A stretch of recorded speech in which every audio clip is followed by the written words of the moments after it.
Hey guys, so just really quick, I just wanted to share a little bit of insight into what I've discovered with my faulty AC system.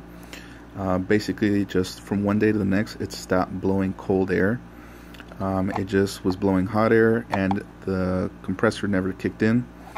I went ahead and tried to do a thorough check of fuses and relays that have anything to do with the AC system.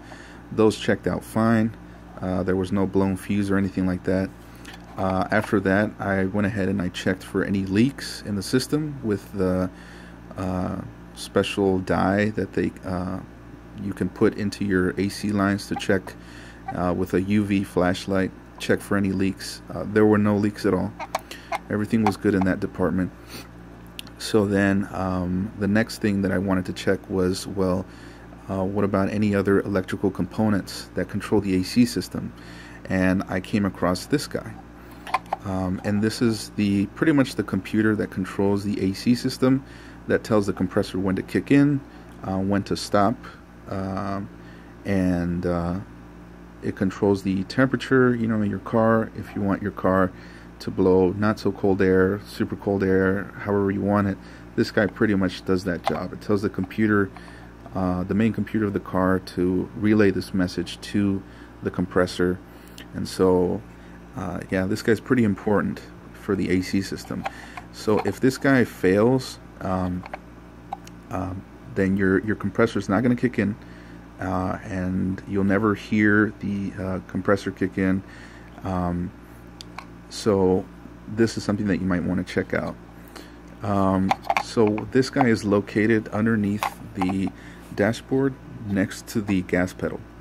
So there's it's pretty much, say if your gas pedal is there, this guy sits like right about there in this position, with a small bolt that holds it in. It's right there. It just goes right in there. It's a small 10mm bolt. That's all that holds it in to place. So you just take that out, and this guy just pops right out, easy. And then it has a small little cover on it. You can just easily pop it off. And then what you do is you take this guy out, and you take out the circuit board, and that's all that is inside this guy. Just some chips and some capacitors and resistors and whatnot. And what I have found with this is that there's some severe discoloration, and it seems like it's burnt here. This chip is burnt right there, right down the middle. This guy over here, there's like a big hole right there that just pretty much melted on there. You can kind of see right there in the corner. I mean, that's not natural. Another telltale sign is this weird discoloration that you can kind of see. I mean, you can see that this is on this side. This is a healthy circuit board, and then over here, on this corner, it just looks like it's dark and discolored. You can kind of see how it's kind of like melted even a little bit. Yeah, so I mean, this guy, I'm guessing, overheated, and it just could handle it, and it just gave out, because those integrated chips just were pretty much destroyed. So this may be something that you want to take a look at. Like I said, once again, the signs and the symptoms are your AC dying on you just from one day to the next. Just all of a sudden, no cold air anymore. The AC light on the light on the AC button doesn't turn on when you press it. That's also something that the car is trying to tell you. That's probably something electrical. But this is kind of probably the third thing that you check after checking all the other simple things. So fuses, relays, make sure there's no blown fuse.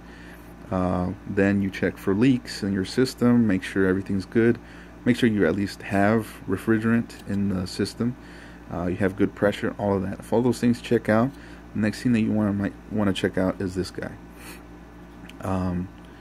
Because something may be wrong with this guy. And like I said, if you discover severe discoloration like this, and I mean like melted holes that are been melted onto the chips there, that's pretty much telling you that maybe this guy is what's at fault. Um, so I have yet to discover if this is indeed what is going wrong, what failed with my AC. So I still need to go and purchase it. It is a little pricey. I was able to find it for about $330,